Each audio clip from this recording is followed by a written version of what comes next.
Hello friend, स्वागत है इस वीडियो में। आज की इस नई वीडियो में हम गुणनखंड ज्ञात करना सीखेंगे, वो भी बहुत आसान और सिंपल तरीके से। तो बिना देरी करे वीडियो को स्टार्ट करते हैं। तो हमारा क्वेश्चन है 4x की घात 2 प्लस 3x माइनस 10। अब हमें क्या करना है, इसको हल करना है। तो हम गुणनखंड ज्ञात करते समय क्या करते हैं, सबसे पहला काम जो x की घात 2 होती है उससे पहले जो संख्या होती है उसकी गुणा लास्ट वाली संख्या के साथ कराते हैं। यानी इस 4 की गुणा हम 10 के साथ कराएंगे। अब 4 की गुणा 10 में कराएंगे तो कितना होता है, 4 दही 40। कितना होता है, 40।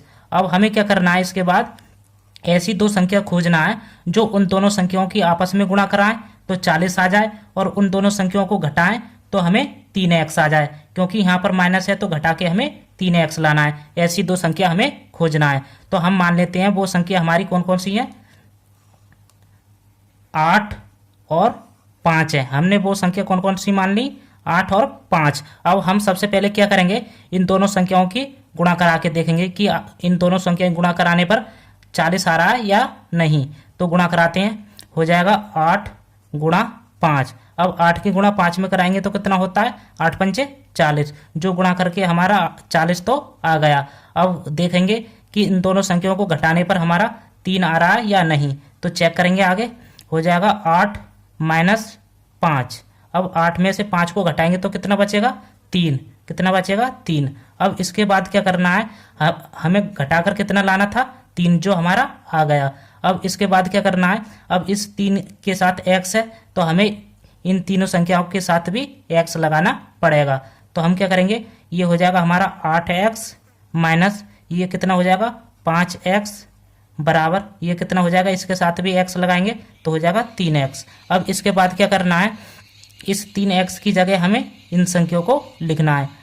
यानी 8x माइनस 5 को लिखना है 3x की जगह। तो लिखेंगे, आगे हल करेंगे। इस 4x की घात 2 को तो सेम लिख देंगे, हो जाएगा 4x की घात 2 प्लस, अब 3x की जगह क्या लिखेंगे हम, 8x माइनस 5x। तो लिखेंगे 8x माइनस 5x, यहाँ पर माइनस है तो माइनस लगाएंगे, माइनस 10। अब इसके बाद क्या करते हैं, इसको विस्तार रूप में लिखते हैं। तो इसको विस्तार रूप में लिखेंगे।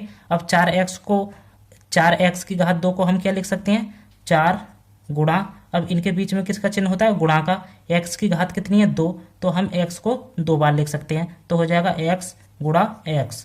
अब यहाँ पर प्लस है तो प्लस आएगा। अब हम 8x को क्या लिख सकते हैं, 2 गुणा 4, और इनके बीच में किसका चिन्ह है, गुणा का, हो जाएगा गुणा x। हम 8x को क्या लिख सकते हैं, 2 गुणा 4 गुणा x। अब यहाँ पर माइनस है तो माइनस लगाएंगे। अब 5x को क्या लिख सकते हैं, 5 गुणा x। अब यहाँ पर माइनस है तो माइनस लगाएंगे। अब 10 को हम क्या लिख सकते हैं, 2 गुणा 5। अब ये हमारे कितने पद बन गए, 4। पहला पद और ये दूसरा पद और ये तीसरा और ये चौथा पद। अब हमें क्या करना है, इन दो पदों में अलग एक कॉमन लेना है और इन दो पदों में अलग एक कॉमन लेना है। कॉमन वह होता है जो दोनों में उपस्थित हो। अब क्या करेंगे, हम इन दोनों पदों में से एक कॉमन लेंगे।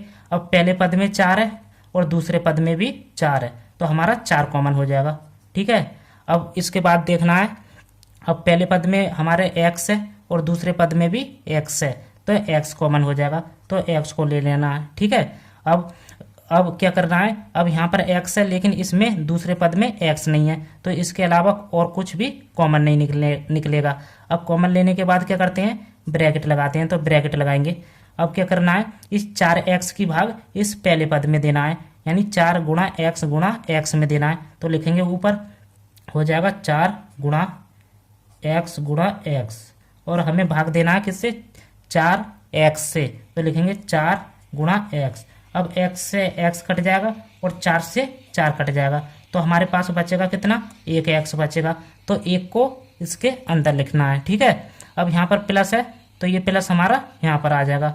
अब इसके बाद फिर से क्या करना है, इस 4x की भाग इस दूसरे पद में देना है। तो भाग देंगे दूसरे पद में भी, तो इसको दूसरे पद को यहाँ पर लिखेंगे 2 गुणा 4 गुणा x हो जाएगा बटे, अब किससे भाग देना है, 4x से। तो लिखेंगे इसको क्या लिख सकते हैं, 4 गुणा x। अब 4 से 4 कट जाएगा और x से x कट जाएगा, तो बचेगा कितना, 2। अब क्या करना है, इस 2 को इसमें लिख देना है। अब इसके बाद हमारे ये दोनों पद क्या हो गए, हल हो गए। अब अगले पद करेंगे हल। यहाँ पर माइनस है तो ये माइनस हमारा यहाँ पर आ जाएगा। अब इसके बाद क्या करना है, इन दोनों पदों में कॉमन देखना है। अब पहले पद में 5 है और दूसरे पद में भी 5 है, तो हमारा 5 कॉमन हो जाएगा। ठीक है, अब पहले पद में x है लेकिन इसमें x है ही नहीं, तो हमारा x कॉमन नहीं होने का। अब इसके बाद कुछ भी कॉमन नहीं निकल लिया। अब कॉमन लेने के बाद हम क्या करते हैं, ब्रैकेट लगाते हैं, तो ब्रैकेट लगा देंगे। ठीक है, अब क्या करना है, इस 5 की भाग इस पहले पद में देना है, तो लिखेंगे पहले पद को। तो हमारा पहला पद कौन सा है, माइनस के 5 गुणा एक्स, तो इसको लिखेंगे -5 गुणा एक्स हो जाएगा, बटे किससे भाग देना है, माइनस के 5 से, तो माइनस के 5 को नीचे लिखेंगे। अब माइनस से माइनस कट जाएगा और 5 से 5 कट जाएगा, तो कितना बचेगा हमारे पास, x बचेगा। इस x को इसके अंदर लिख देना है, तो x यहाँ पर आ जाएगा। ठीक है, अब इसके बाद क्या करना है, इस 5 की भाग इस दूसरे पद में देना है, तो दूसरे पद में देंगे, तो दूसरे पद को ऊपर लिखेंगे माइनस के 2 गुणा 5 बटे किससे देना है, 5 से। अब माइनस के 5 को नीचे लिखेंगे। अब माइनस से माइनस कट जाएगा और 5 से 5 कट जाएगा, तो बचेगा कितना, 2 बचेगा। ठीक है, और इस 2 को हमें क्या करना है, इसके अंदर लिखना है। अब ये किसका बचा है, प्लस का। अब यहाँ प्लस के 2 यहाँ पर आ जाएगा। ठीक है, अब इसके बाद क्या करना है, ये हमारे दोनों ब्रैकेट क्या हो गए, समान आ गए। यदि ये दोनों ब्रैकेट समान आ जाते हैं तो हमारा क्वेश्चन करा हुआ क्या है, सही है। यदि ये दोनों ब्रैकेट अलग अलग आते तो हमारा गलत था सवाल। ठीक है, अब इसके बाद क्या करना है, समान ब्रैकेट में से एक ब्रैकेट को सबसे पहले लिख लेना है, तो लिखेंगे x + 2। अब इंटू लगाना है और जो ब्रैकेट के बाहर जो बचा है उसको दूसरे ब्रैकेट में उतार देना है, तो हो जाएगा 4x - 5। ठीक है, तो यही हमारा क्या हो जाएगा, आंसर हो जाएगा। तो इस प्रकार से हम गुणनखंड ज्ञात करते हैं। तो वीडियो अच्छी लगी हो तो लाइक और चैनल को सब्सक्राइब करें।